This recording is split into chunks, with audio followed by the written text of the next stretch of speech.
Hello दोस्तों, मैं हूं जगदीश जोशी। टेम्परेचर मेजरमेंट के लिए हम सेंसर्स का यूज़ करते हैं। पर अगर मैं आपसे कहूं कि एक ऐसा सेंसर है जो बहुत ही एक्यूरेट है, रिलायबल है और लॉन्ग लाइफ देता है, तो आपके दिमाग में कौन सा सेंसर आएगा? जी हाँ, हम लोग बात करने वाले हैं आरटीडी के बारे में। आरटीडी का फुल फॉर्म होता है रेजिस्टेंस टेम्परेचर डिटेक्टर। आज के इस वीडियो में हम डिटेल में समझेंगे कि आरटीडी क्या होता है, कैसे काम करता है, इसके टाइप्स कौन-कौन से हैं, कंस्ट्रक्शन और रियल लाइफ एप्लीकेशंस के बारे में। तो चलिए शुरू करते हैं। आरटीडी का फुल फॉर्म जैसे कि मैं आपको पहले ही बता चुका हूँ कि रेजिस्टेंस टेम्परेचर डिटेक्टर होता है।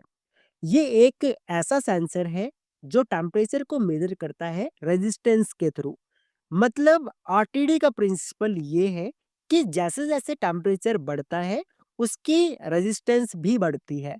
सबसे कॉमनली यूज़ होने वाला आरटीडी होता है प्लैटिनम आरटीडी, जिसको हम पीटी 100 के नाम से जानते हैं। यहाँ पीटी का मतलब होता है प्लैटिनम और 100 का मतलब होता है 0 डिग्री सेल्सियस, पर इसका रेजिस्टेंस 100 ओम होता है। फिर हम लोग डिस्कस करेंगे इसके वर्किंग प्रिंसिपल के बारे में। आरटीडी का working principle resistance versus temperature relationship पर डिपेंड करता है। जब भी टेम्परेचर चेंज होता है, प्लैटिनम वायर का रेजिस्टेंस भी चेंज होता है।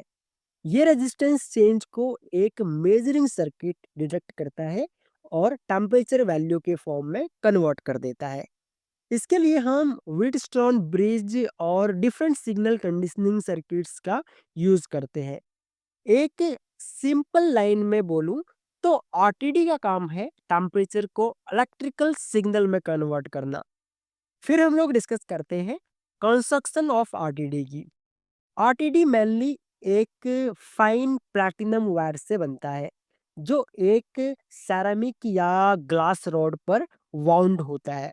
इसके ऊपर एक प्रोटेक्टिव सीट लगाई जाती है, जो इसे डस्ट, मॉइस्चर और मैकेनिकल डैमेज से बचाती है। इंडस्ट्रियल यूज के लिए आरटीडी को स्टेनलेस स्टील ट्यूब्स के अंदर माउंट किया जाता है और जो लीड वायर्स होते हैं, उन्हें अलग-अलग कॉन्फ़िगरेशन में निकाला जाता है, जैसे 2 वायर, 3 वायर और 4 वायर आरटीडीज़। सेम अब अगर हम लोग टाइप्स ऑफ आरटीडी के बारे में डिस्कस करें, तो आरटीडी मेनली 3 टाइप्स के होते हैं, वायर के हिसाब से। फर्स्ट टाइप है यहाँ पे 2 वायर आरटीडी। ये सिंपल होते हैं, पर इसमें लीड वायर रेजिस्टेंस का थोड़ा बहुत एरर आ जाता है। दूसरी टाइप होती है 3 वायर आरटीडी।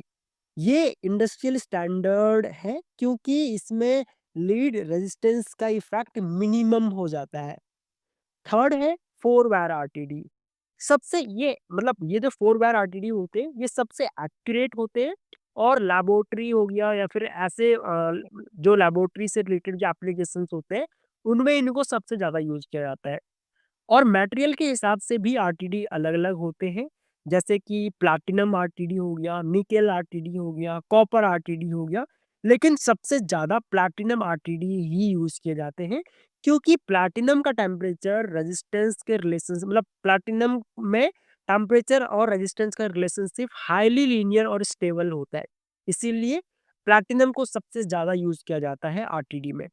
अगर हम लोग एडवांटेजेस की बात करें आरटीडी की, तो आरटीडी के एडवांटेजेस में ये सबसे हाई मतलब हाई एक्यूरेसी होती है और स्टेबिलिटी काफ़ी अच्छी मिल जाती है आरटीडी में। इसके अंदर भी वाइड टेम्परेचर रेंज है, जैसे कि -200 डिग्री सेल्सियस से +600 डिग्री सेल्सियस तक हम लोग आरटीडी को यूज़ कर सकते हैं। काफ़ी लॉन्ग लाइफ होती है और इसको हम लोग रिपीट कर सकते हैं। Industrial automation, chemical power plant और हाई वोल्टेज एसी सिस्टम में ये काफ़ी रिलायबल माने जाते हैं। अगर हम लोग आरटीडी के डिसएडवांटेजेस की बात करें, तो आरटीडी का रिस्पॉन्स टाइम थोड़ा स्लो होता है compare to thermocouple. RTD thermocouple के मुकाबले थोड़े से ज़्यादा कॉस्टली होते हैं और हाई टेम्परेचर जैसे कि 600 से ज़्यादा अगर हमको मेजर करना है, तो वहाँ पे आरटीडी सूटेबल नहीं है, फिर वहाँ पे हमको थर्मोकपल की तरफ जाना पड़ता है। अब अगर हम लोग इसके एप्लीकेशंस की बात करें, तो आरटीडी का यूज़ हर जगह होता है, जहाँ भी हमको एक्यूरेट टेम्परेचर मेजरमेंट करना है, वहाँ पे हम लोग आरटीडी का इस्तेमाल करते हैं। जैसे कि पावर प्लांट्स हो गया, फार्मास्यूटिकल इंडस्ट्रीज़ हो गई, फूड प्रोसेसिंग इंडस्ट्रीज़ हो गई, केमिकल प्लांट्स हो गए, high voltage AC, HVAC systems हो गए या फिर रिसर्च लैबोरेटरीज़ हो गई, वहाँ पे आरटीडी का यूज़ किया जाता है। तो दोस्तों, ये था एक डिटेल्ड एक्सप्लेनेशन आरटीडी के बारे में। अब आपको क्लियर हो गया होगा कि आरटीडी क्यों इतना इम्पोर्टेंट है और इंडस्ट्रियल एप्लीकेशंस में इसका यूज़ क्यों प्रेफ़र किया जाता है। अगर आपको ये वीडियो पसंद आई हो तो वीडियो को लाइक ज़रूर कीजिए, अपने दोस्तों के साथ भी शेयर कीजिए और ऐसे ही इलेक्ट्रिकल और ऑटोमेशन से रिलेटेड वीडियोज़ के लिए हमारे चैनल को सब्सक्राइब कर लीजिए, ताकि आपको हमारी सभी न्यू वीडियोज़ का नोटिफ़िकेशन रेगुलर बेसिस पे मिलता रहे। इसके अलावा अगर आप लोग इलेक्ट्रिकल ऑटोमेशन एंड डिजाइनिंग से रिलेटेड कोर्सेज करना चाहो तो आप लोग हमारी वेबसाइट या फिर एंड्रॉयड ऐप से कोर्सेज ज्वाइन कर सकते हो। लिंक आपको इसी वीडियो के नीचे डिस्क्रिप्शन में दिया हुआ है या फिर आप लोग हमें हमारे नंबर पर कांटेक्ट कर सकते हो।